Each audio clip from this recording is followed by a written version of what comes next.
Riset ilmuwan Eropa tentang leak Lombok. Sebelum Pulau Lombok dikuasai Belanda, pernah berlangsung perburuan besar-besaran terhadap kaum Tuselak, Selak, atau leak. Keberadaan Tuselak sangat meresahkan. Selain sering menampakkan diri dalam sosok mengerikan, Selak juga menyerang manusia dan merusak tanaman di sawah-sawah milik warga. Orang Belanda menyebutnya likantropos. Ini semacam penyakit psikis, sindrom langka yang mengubah manusia menjadi hewan. Di Labuhan Haji, Lombok Timur, ada sebuah sumur yang disiapkan bagi para tersangka Tuselak. Mereka dipaksa masuk dan mandi di dalam sumur itu. Airnya itu mematikan bagi Tuselak, tulis Cornelis Lekkerkerker, dalam Bali and Lombok, buku berbahasa Belanda yang diterbitkan pada 1920.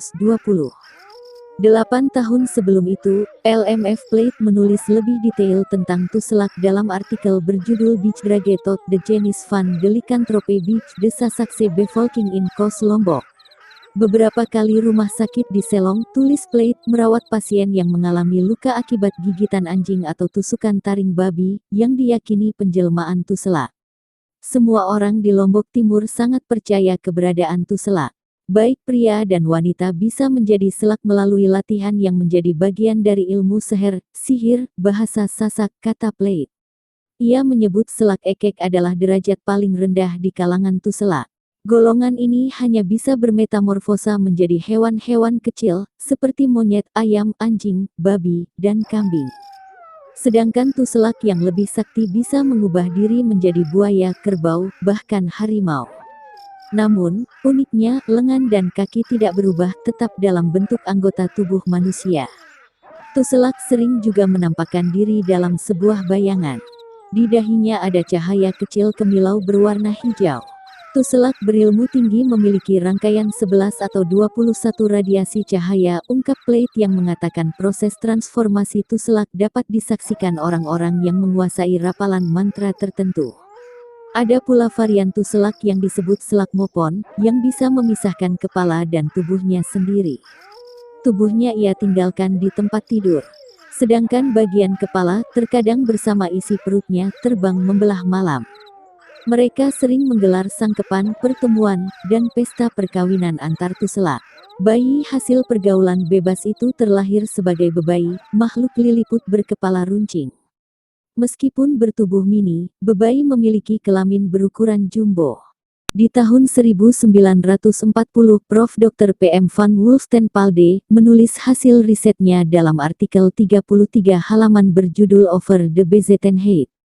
Dia juga menjadikan Tuselak sebagai salah satu objek penelitiannya. Seperti Plate, ia juga menyebut jenis siluman ini memiliki cahaya. Jika Tuselak muncul sebagai orang biasa atau bayangan, ada cahaya hijau di dahinya yang menetes ke bawah, tulis Woestenpalde. Ia memberikan beberapa gambaran tentang perilaku Tuselak. Perilaku yang ditransformasikan adalah kebalikan dari sifat kebaikan manusia. Mereka jahat dan menjijikkan. Sedangkan wanitanya begitu jalang, ujarnya. Woestenpalde melengkapi pemaparan Plate tentang makhluk bebayi. Tuselak wanita yang bunting juga bisa mengalami keguguran. Namun, bayi baru lahir yang mati, janin, juga darah aborsi, bisa dijadikan bebayi. Biasanya disimpan dalam botol, katanya. Melalui ritual dan konsentrasi pemiliknya, janin dalam botol mendapat kekuatan. Lalu apa fungsi bebayi, si anak haram hasil perselingkuhan Tuselak itu? Salah satunya, bebayi ditahbiskan untuk merasuki orang yang ingin dicelakakan. Korban kemudian jatuh sakit dan bertindak seperti orang gila.